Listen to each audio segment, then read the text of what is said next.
네, 안녕하세요. 대여배의 경민입니다. 오늘은 대안제분을 살펴보도록 할 텐데요. 대안제분은 밀가루 테마로도 엮여 있죠. 그래서 테마로 묶일 때 어떤 특징을 갖고 있고, 그리고 그 중에서도 환율과 원자재가 또 핵심이 될 텐데, 이게 어떤 연결고리를 가지고 있는지 좀 정리를 해보고, 또 투자에 또 기초 공부를 하는 시간을 갖도록 할게요. 대한제분. 그러니까 밀가루 만든 원자재를 다루는 기업의 특성상 단기적인 이슈가 없으면 큰 폭으로 상승하기도 힘들고 또 큰 폭으로 또 떨어지기도 잘 않는 전체적인 그냥 그런 평균적인 그런 뭐랄까 그래프를 그리고 있는 게 또 밀가루 만드는 회사의 특징이기도 한데요. 그래서 또 최근에 또 대한제분의 주가 차트를 보셨을 때 요 잠깐의 이슈를 보시면 잠깐 빠졌다가 또 크게 반등을 하는 요소가 있었는데 요때 이슈, 요때 크게 반등하는 요때 이슈를 살펴보면 요 이슈가 있었습니다. 항상 돌아오는 거죠. 밀가루 테마로서 급등을 했던 게 또 이슈였던 건데요. 항상 특징과 패턴이 있습니다. 보시면 원맥 하락 때문에 수익성이 상승이 되고 그리고 밀 생산량도 또 엮여질 거고 그리고 뭐 남북 관계 뭐 이런 것들로 기대감이 들면서 이건 좀 부가적인 것들로 봐주시면 될 것 같은데요. 그래서 크게는 요 밀가루 테마가 상승을 했다는 거는 첫 번째는 원자재 가격의 하락에 대한 거, 두 번째는 환율, 그리고 세 번째는 밀 생산량 증가, 네 번째는 남북 경협에 대한 기대감 때문에 최근에 이슈는 상승을 했습니다. 대한제부는 기업명 그대로 정말 밀가루가 메인인 회사죠. 그래서 원자재가 필수적인 회사인데요. 일단 밀가루 가격이 하락을 하면 당연히 밀가루 생산업체들은 원자재 구매 비용이 또 줄어들게 되기 때문에 이거는 생산 비용의 감소로 이어지게 되면서 기업들은 비용 절감을 수익으로 또 전환을 할 수 있기 때문에 주가가 상승으로 이어지기도 하죠. 올해 24년에는 밀 가격이 또 하락하고 있는 추세라고 볼 수 있겠습니다. 두 번째로 살펴봐야 될 것은 환율인데요.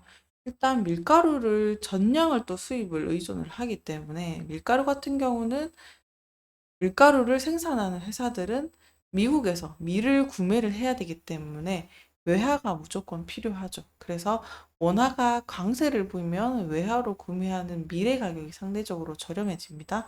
환율이 유리하게 변하면 원자재를 또 저렴하게 수입할 수 있는데 이거는 뭐 다 아시니까 그래서 원화 강세가 수입 원자재 가격을 또 낮추기 때문에 밀가루 생산 업체들은 비용 절감을 하고 수익성을 높일 수 있게 되죠. 그래서 원화가 강세가 되면은 밀가루 관련 주식의 가치가 상승하는 것도 이 같은 요인 때문입니다.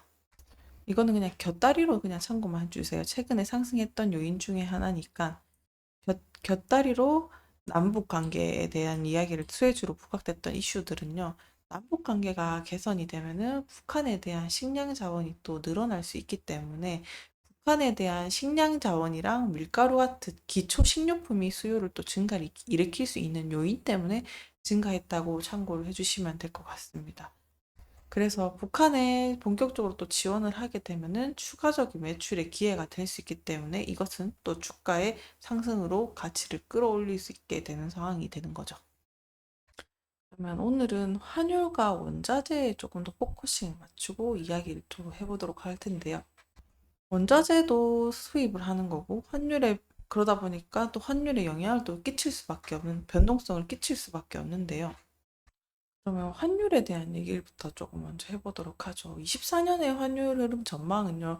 일단 미국 연방제도에서 페드가 금리 정책이 또 환율에 영향을 미치는데 미국이 금리 인상을 또 중단을 하거나 또 인하의 시사점을 가지고 있죠. 그래서 달러가 강세가 완화가 될 수 있는 가능성도 제기되고 있는데요. 이렇게 경제 둔화나 불확실성 증가가 또 환율에 영향을 미칠 수 있는 것처럼 금리를 인하를 하게 되면은 그러면 원화 강세가 발생이 되고 이렇게 달러로 수입 거래되는 수입 원자재 가격이 또 상대적으로 낮아지게 되니까 대한제품한테는 원자재 비용이 또 줄어들게 돼서 생산 비용이 또 절감이 될 수 있겠죠. 더불어서 이 금리 인하로 인해서 소비자한테도 영향이 갈 텐데요.